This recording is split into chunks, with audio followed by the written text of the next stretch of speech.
Hi, my name is Olga Loya. I'm a storyteller. I've been telling stories for many, many years and celebrating the Day of the Dead for many, many years. On the last story that I'm going to tell, it'll explain how I got started. Really didn't start celebrating until I was 1983 when my mother died, and you'll hear about that.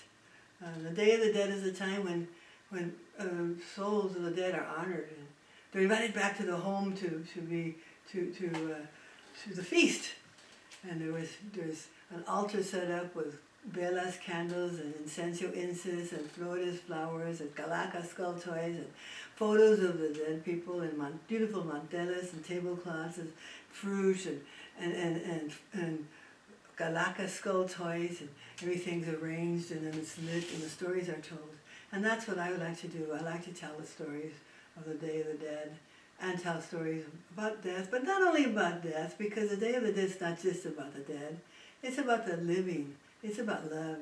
It's about laughing. All of it together, all part of life. And that's what I want to share with you today. This is a true story. And I know it's true because it happened to me. It's called El Altar, the altar.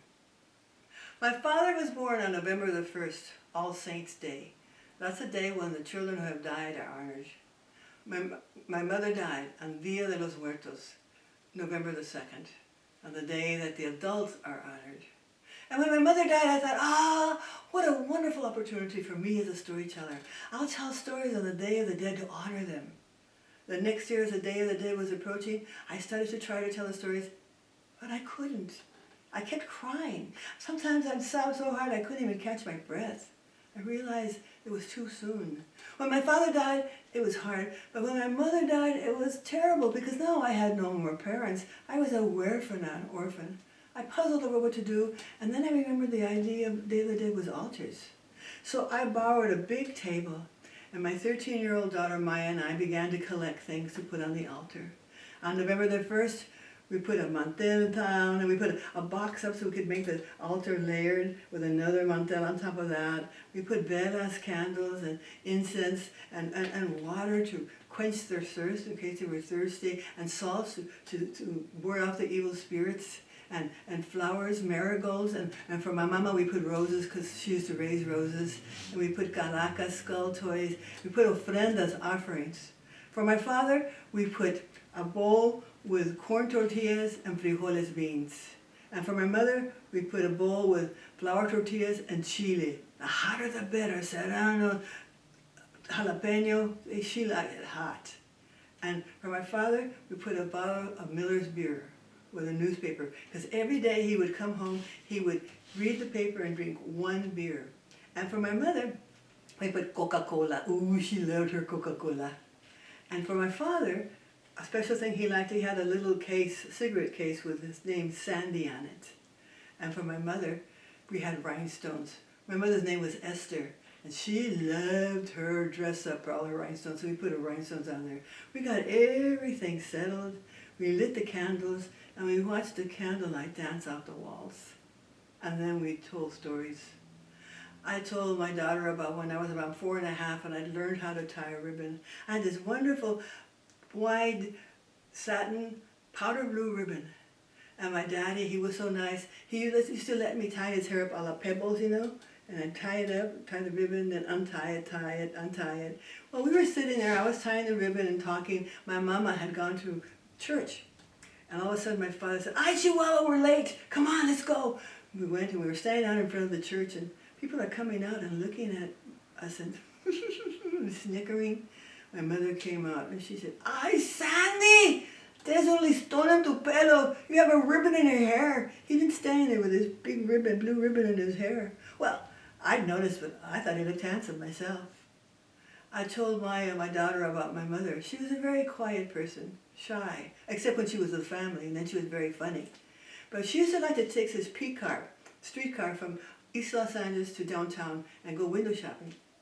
And it seemed like these people would always sit next to her, and because she was quiet and a really good listener, they would tell her the wildest stories. So whenever she was going downtown, I'd be waiting for her when she got home to hear the stories. And Maya talked about going to see her grandma. Because in those days, we didn't have a television, and we didn't drink soda, we didn't drink ice cream. We were doing a very clear diet. My mama had a television, she had ice cream, she had soda, she had candy. They'd sit in a little corner of my mother's long couch and play games and look at television. Maya said, I love going to see my grandma. Well, every night we lit the candles, told stories. On November the 11th, we took the altar down. Now, most people take their altars down sooner, but because my mother was born on November the 10th, we left it up.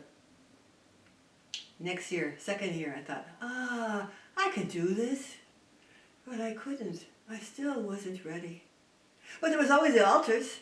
Now I bought 2 tables, and we started doing papel picado, which is cutting out designs with scissors. And you could do like skulls and animals, and we cut and we cut. We had all this papel picado, and we had all these other things. Oh, we had decided we were going to do my grandparents too. So we had a picture of my grandfather and my grandmother on my mother's side. Now my grandfather, he used to like to roll cigarettes, so we put a roll cigarette for him. And my grandmother, she was a curandera, a healer, so we put herbs for her. And on my father's side, we put a shot of tequila for my grandfather and a rosary for my grandmother because she was very religious. So we got everything straightened out and everything put together. And we lit the candles and the room was bright with light. And we had decided we were going to dance because my mama loved to dance. We took out all the albums she had left and we danced salsa, we danced cha-cha-cha, we danced swing, we danced slow dances, and we'd stop and we'd rest and we'd go, oh, I'm sure my mother's loving this. And then we'd dance some more and we'd rest. Every night we lit the candles and danced at least one dance. On November the 11th we took the altar down. Third year, this is it, I can do it! But not quite. Well, this year the whole room became an altar. I mean, there were pictures of everyone we'd known who'd ever died. Even our dog was up there, and candles and flowers and incense, everything. It was beautiful. And we had special food for my mother and my father. My father loved oranges. He took an orange and cut it in 4, eat all of the orange part, then eat all the white part. It took him an hour to eat an orange.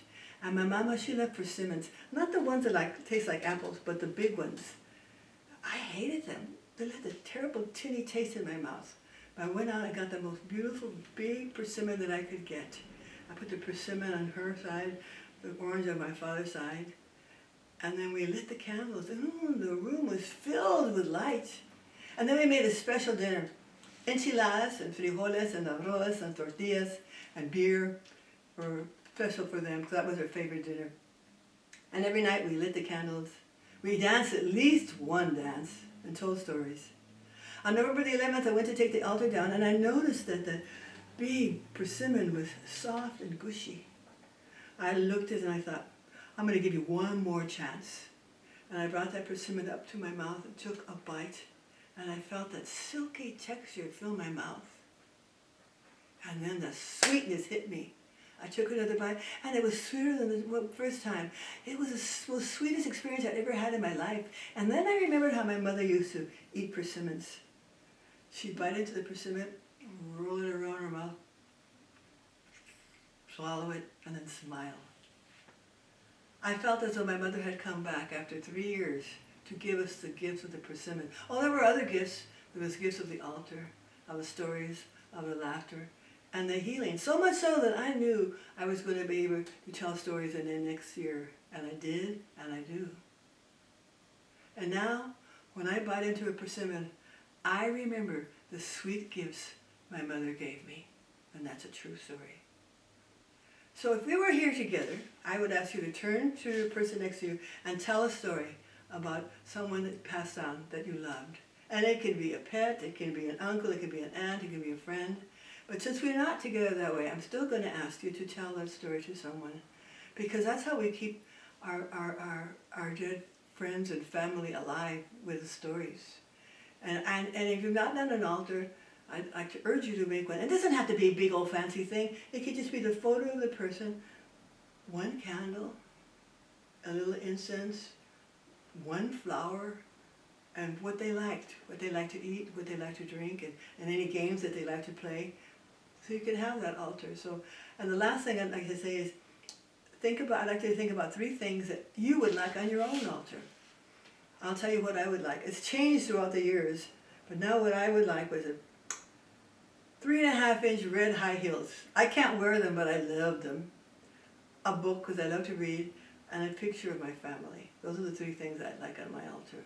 So I want you to think about telling your stories, to keep the people who have gone alive. They're in your heart. Share them. Think about the 3 things that you might want on your altar, and think about putting up an altar if you haven't.